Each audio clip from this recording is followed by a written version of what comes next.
to That's Life.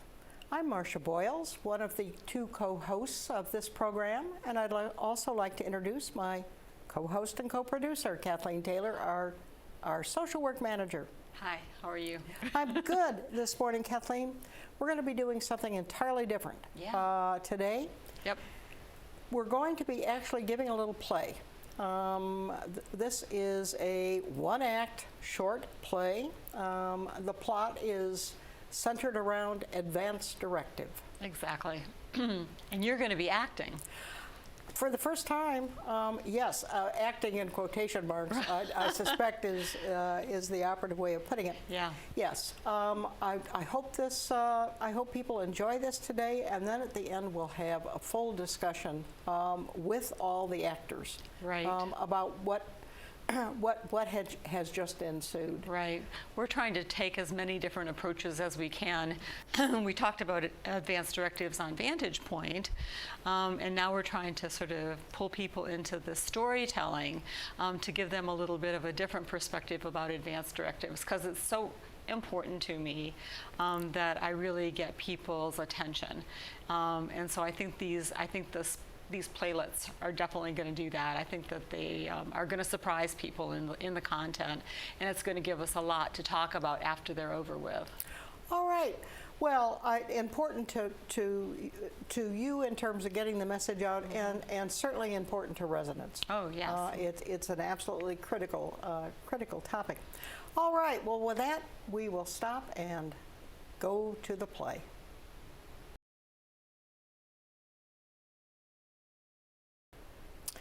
Well, dear, I'm so glad you could come today. I know how busy you are.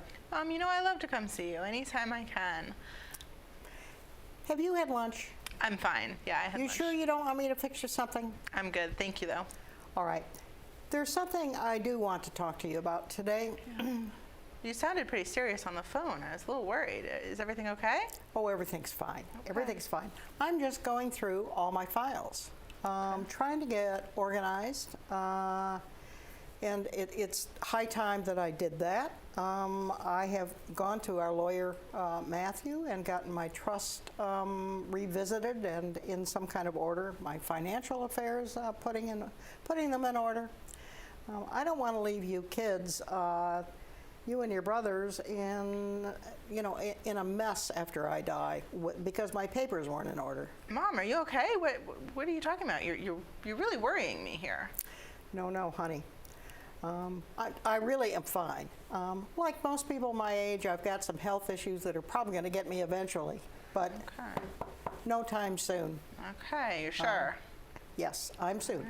But it won't come as a big surprise to you when I tell you that eventually we're all going to die. But not for a very long time, Mom. I can't make any promises, but I'll do my best. No, I understand what you're saying. You know, what I'm finding is getting my affairs in order really is giving me a certain peace of mind. So I'm glad I'm doing this. This is the right time for this. You know, when your dad died, and that was so many years ago when he was killed in a car crash, you kids were little. And I'm sure you and your brothers had no notion of the fact that when he did die, he had no will. His financial situation was really in some degree of disarray. And it took me several years and a lot of extra stress and worry to get things put in order. And I don't want to ever leave you kids again, in that kind of situation. So that's the impetus for my really trying to get things organized here. Okay. Well, Ken's the financial genius of the family. He is. Your brother Ken is, and that's really why I named your brother Ken as my executor. The fact that he is a financial genius, as you're saying. But now, honey, there is something I want to ask of you as well.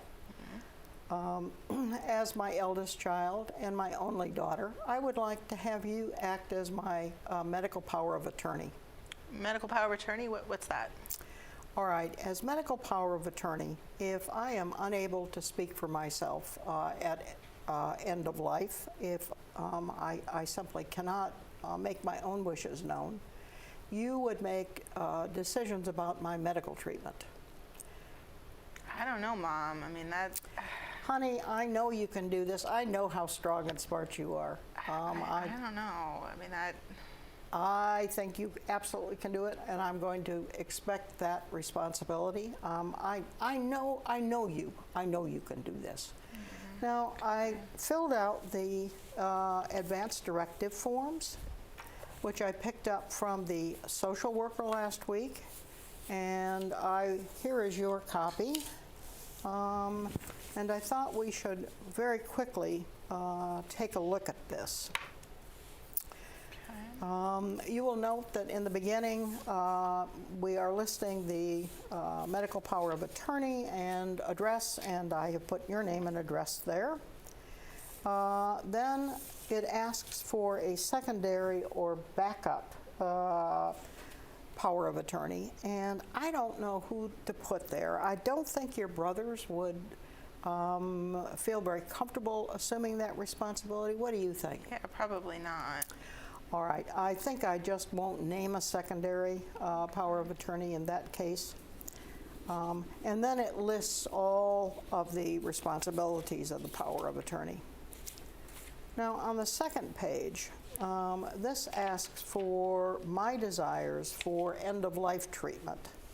And you'll note that the way this is written is it states that if physicians have determined that my death is imminent, and I am unable to, I am unaware of my surroundings. These are my choices then, under those conditions that I'm unaware of my surroundings. I have three choices. I can indicate that I want no treatment to prolong my life. I can indicate that I want all possible treatments to prolong my life, or I can indicate something in between in which I need to specify the kinds of treatments that I would accept or to prolong my life. Now, I want to make it clear that I am checking off the first one. I want no treatments to prolong my life. None. No treatments. So, I am making it clear that I want no treatments to prolong my life. And honey, I feel strongly about this, and I'll talk about that in a minute. The last page, on the last page, I have indicated my desire regarding organ donation after death. So it is signed and witnessed, as you can see from your copy. Let me talk a little bit about my feelings about treatment or no treatment. Do you remember when Grandma Bailey was dying? You were a teenager at that point. Just a little bit, mostly you and Aunt Sally being sad and at the hospital. Yes, Aunt Sally and I and your grandfather really watched with some degree of dismay the treatment that she received. Your grandmother was in a coma for more than a month, and there was no possibility of her recovering. But during that entire month, the physicians treated her extremely aggressively. There were all kinds of treatments, and it went on day after day after day. And many of the treatments we felt were really disturbing to her, possibly even painful. It was terribly uncomfortable to watch, and so unnecessary because it simply did not in any way change the outcome. So again, I feel strongly that I want Mom, no treatments. I gotta go. I've got 2 meetings this afternoon, and I've got to get back to work. Good to see you today.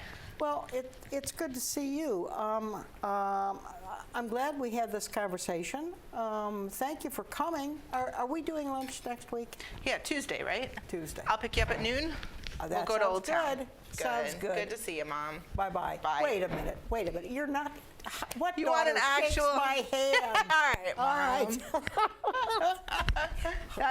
Mom. That's weird. a very funny one. I have this thing. All right, bye, Mom. All right. Bye. Oh, honey.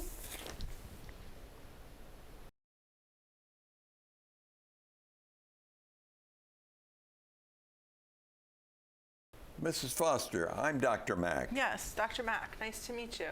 Yeah, I was on duty when your mother was admitted this morning. Okay, how is she? As I think you know, she came into the emergency room by ambulance, and she had a severe cardiac problem. She went into cardiac arrest, and we were able to resuscitate her. Good. And okay. to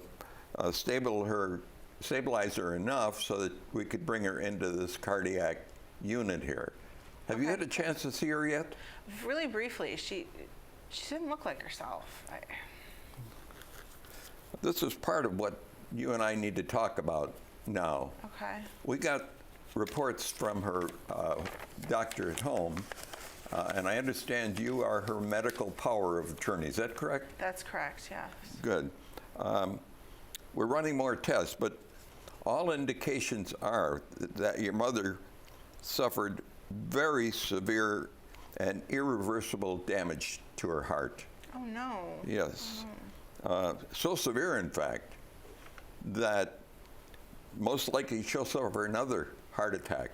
Her heart will stop anytime. But you can bring her back, right? Or resuscitate, that's what you said? Yes, we can resuscitate her and make her heart work again. But I have to tell you that the procedure is extremely distressing and painful to those people who go through it. There's severe bruising, and for many patients, ribs are broken during the process. Oh, I wish I knew what she wanted. I just don't know. Well, she can no longer obviously tell us what she wants, but since she made you her power of attorney to act in her behalf, then you're going to have to make choices about her treatment. Okay, what are my options?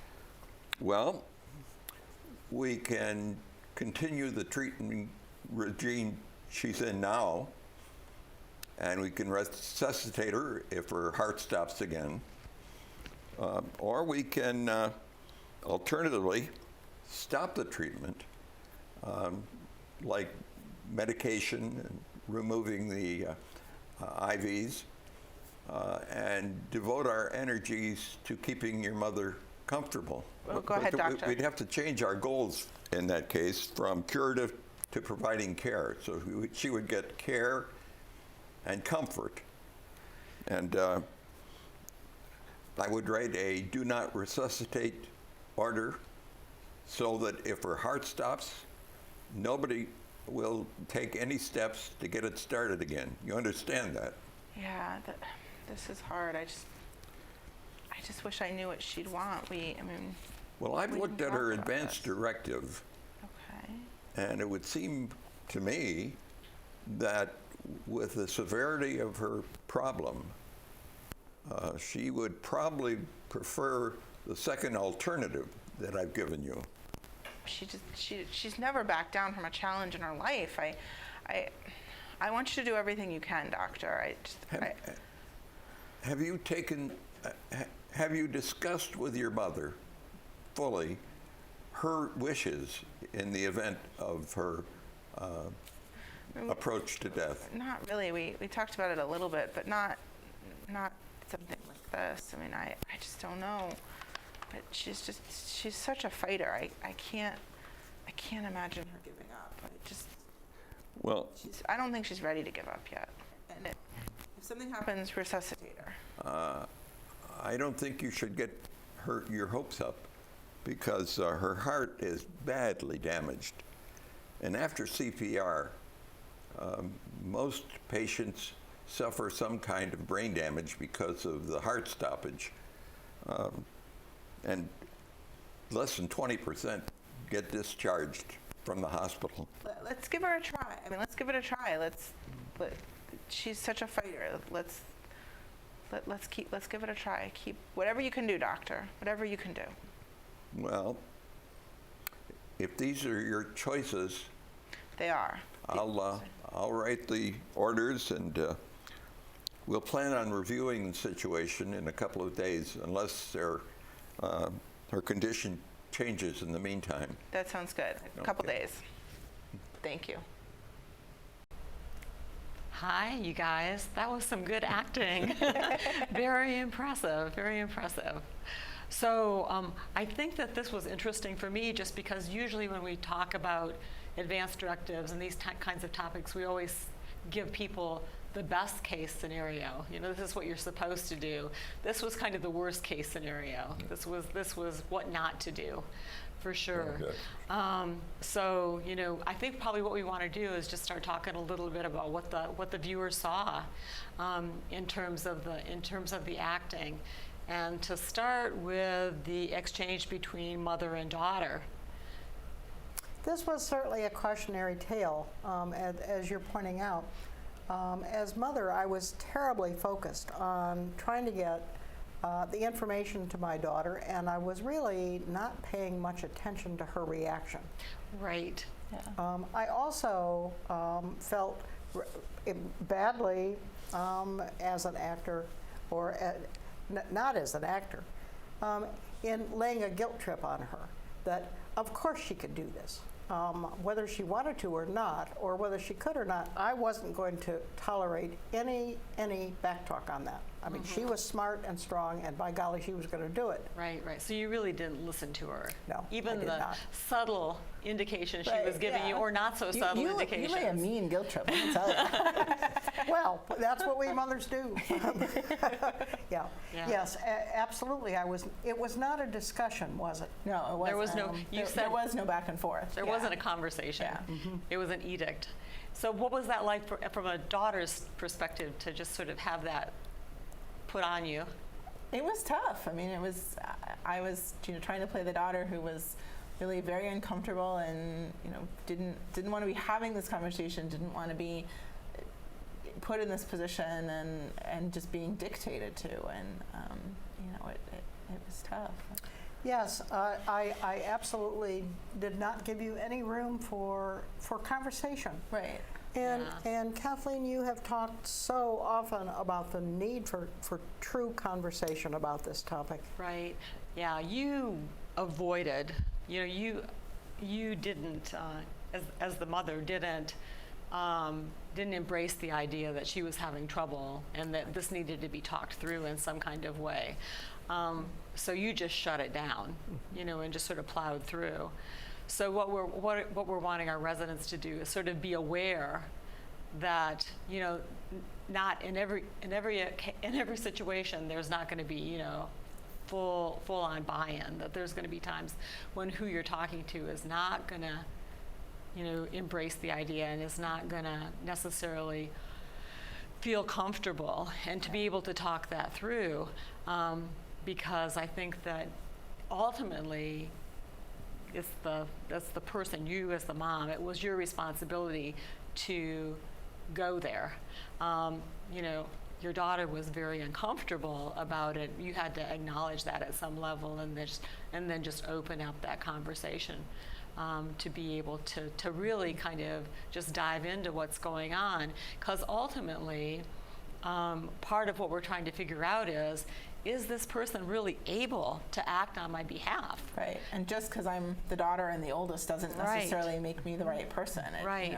Right. It could be my younger brother who's the right person. Oh, for that's a this, critical point, isn't it? Yeah, it's very critical, because the daughter was giving every indication that she was emotionally pretty distraught and potentially unable to separate her feelings from the mom's feelings or wishes. And that's a big red flag from our standpoint. Watching that play out is she going to be able to understand what her mom's wishes are? And then in the next, when we saw the exchange between the doctor and the daughter, she had completely blanked out on anything that the mom had said anyhow. Right. And even when it was told to me again, right. When the doctor went over the advanced directive, it was still no, she's a fighter. She's, she wouldn't want to give up, I think Right. is what it was. You were remembering what you wanted to remember. Right. Not what she had said. Not what she had said, yeah. This brings up a point that I think is really misunderstood so widely, and that is the fact that you can act as the power of attorney to do something that's different potentially from what is in the advance directive. And could you speak a little bit to that? I know that I hear that a lot, and I know, Fred, you said you had had conversations with people, and you had too as well, Yes. Marcia, that the residents really believe that the advance directive is a legal document that is going to That is binding. That's going to definitely make. The person has to follow that directive. Yes. But what the directive actually says is that you are that person's healthcare surrogate. You are acting on behalf of that person. But because you can't create a document, an advance directive document that covers all the possible things that might happen in these situations, that person has to have the leeway to be able to make decisions outside of what's actually written in the document. So that's where they're able to have that choice. But what you hope is that whoever that is understands that they're acting on behalf, again, of that person, that they're not making choices based on what they think is right or wrong. They're making decisions based on what they know about the person they're representing is what their choices are.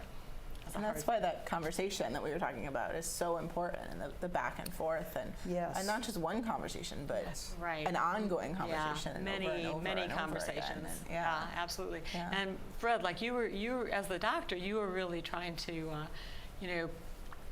provide that information very gently to the daughter. I felt it was improper for me to push her, but I tried to point out wherever I could how difficult it would be on her mother to carry out Yes. the treatment that was number one. Exactly right. Yeah. And even referencing the fact that she had in her advance directive stated her preferences, which were not to have all of that life-prolonging treatment. And what you did is exactly a lot of times what the social workers do or the medical providers do here on campus is when we're in situations like that, we do refer to the advance directive and, a lot of times have to sort of point out this is what your parent wanted, or this is something that they have chosen ahead of this time, thinking ahead to the time when they wouldn't be able to speak on their own behalf. And just again to help people separate their wishes or their desires from that of the person that they're representing. And that's really tough sometimes, but that's always the ultimate goal. But all of that said is that as the medical power of attorney, you do have the right, which is given to you by the advance directive, to make those decisions.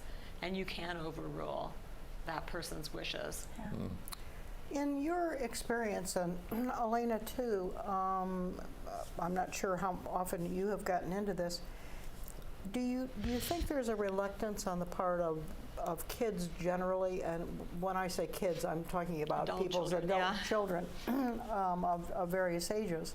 Is there a reluctance often to have these conversations ahead of time? Real conversations, not the kind we had today. Yeah. I think there definitely is. I think, honestly, it depends on the family. I have some residents that their kids are very clear on what their wishes are, and others that really don't. And I have a couple residents that their children kind of disagree with what mom or dad wants, but still they're very clear, this is what my parent wants, and this is what we're going to do. And hopefully they have not, the person that's reluctant is not the one who was appointed power of attorney. No. Yeah, but there are times when that is the case. Or I think more often what I've run into is people just don't know. they filled out mom filled out the power of attorney and, definitely talked to their son or daughter, but these conversations hadn't taken place. So it's not a I want this. It's a I don't know. It's genuinely not knowing what the parent. I think I run into that more than. Yeah, I think they that just haven't had decision-making. those conversations. Yeah. And it's not just do you want CPR or do you not want CPR. Yeah. It really is kind of more the philosophy of that people have at end of life. Right. Do you want life prolonging procedures? What does quality of life look like to you? Yeah. And those are the things that people really need to fundamentally understand. It's just so important to have that picture in your head, and a lot of times, I've actually done this, with the person who's the decision maker, just to say, put your mom in this chair in front of you, and if you could ask her right now, what would she want? What would she say? And mostly people are able to, at that point in time, she would say, I don't want to do this. But if you ask them sort of themselves what they think, you're more likely going to hear what Elena was saying, which is, she's a fighter. She's never given up at all. She's going to want to keep fighting this no matter what. Did you say at some point, I'm not ready to let her go? Did I? I'm not sure. It's Okay. in the script. All right. Well, yeah, thank you, Fred. Thank you, Doctor, for pointing that out.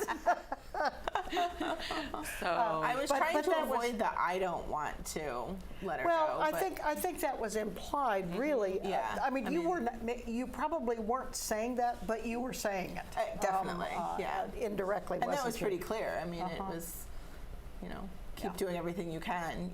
There was definitely an undercurrent of I'm not ready to let her go. Right. Absolutely. Yes. Right. Well, you were using the guise of she's a fighter. she's a fighter. Yeah. Yeah. But yeah, absolutely. And that's the separating the person, the child, or the decision maker from the person who's actually going through the experience. That's the really hard part. I mean, I've actually said it sometime.